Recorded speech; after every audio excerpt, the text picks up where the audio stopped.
Hello students. So continuing with Tughlaq dynasty, we will study about token currency today.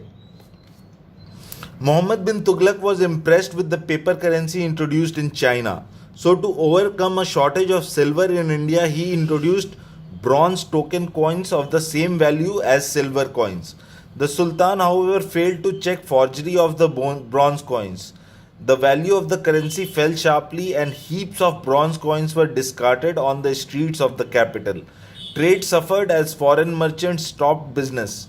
The Sultan had to withdraw the token currency and pay genuine gold coins in exchange for the forged coins.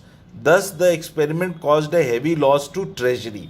So, Muhammad bin Tughlaq was very much impressed by the introduction of Chinese currency. Chinese currency was basically made out of paper. So Tughlaq decided to, instead of using silver coins, he started using bronze coins. So bronze coins, although they were made and they were cheaper to be made, there was forgery going on. Forgery means duplication of the coin. Fake coins were being introduced. So once these fake coins they came into existence, there were so many bronze coins were discarded at the capital, and so many losses Tughlaq had to suffer. So the experiment caused a heavy loss to the treasury also.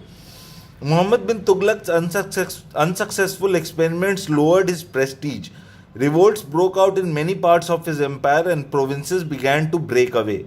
Muhammad bin Tughlaq died in 1351. So Muhammad bin Tughlaq's unsuccessful experiments, all these experiments were not successful as far as Muhammad bin Tughlaq was concerned. He was losing the situation that he had himself fallen into, and he was basically losing the battle in itself. So there were revolts also breaking out in many parts of his empire, and finally Muhammad bin Tughlaq died in 1351. Firoz Tughlaq from 1351 to 1388. Muhammad bin Tughlaq was succeeded by his cousin Firoz Tughlaq. Firoz could neither suppress revolt nor win back the provinces that had broken away. Although Muhammad bin Tughlaq's reign was taken over by his cousin Firoz Tughlaq, he could not make changes and do the better for his kingdom. He also failed. He inherited an empty treasury, and the nobles had turned hostile. To win over the nobles, Firoz made the posts and land rights of civil and army official hereditary. To please the ulemas is Muslim religious heads, he imposed the jizya, a special tax to be paid by non-Muslims.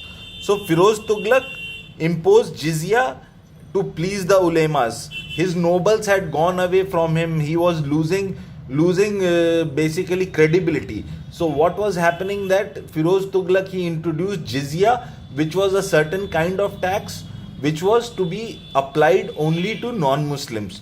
Those who were non-Muslims, they had to pay that tax, which is called jizya. Reforms. Firoz wrote off a number of loans, abolished certain taxes, and reduced the rate of land revenue. He promoted agriculture by ordering the digging of wells and the construction of irrigated canals like the Yamuna Canal. However, he imposed a tax on the use of irrigation water from state canals. So basically, he tried his best. He abolished certain taxes. He also decreased the rate of land revenue. Land revenue is the revenue which is earned out of land. For example, there is a peasant who is working on a land. The produce that he sells in the market, out of that he has to pay a certain amount of revenue to the government. So land revenue, he also decreased the rates of the land revenue. He also dug so many wells, and also he made so many irrigation canals. So these irrigation canals were taxed. The water that was used from the irrigation canals, that was taxed by him. Commerce improved as Firoz removed taxes on the movement of goods.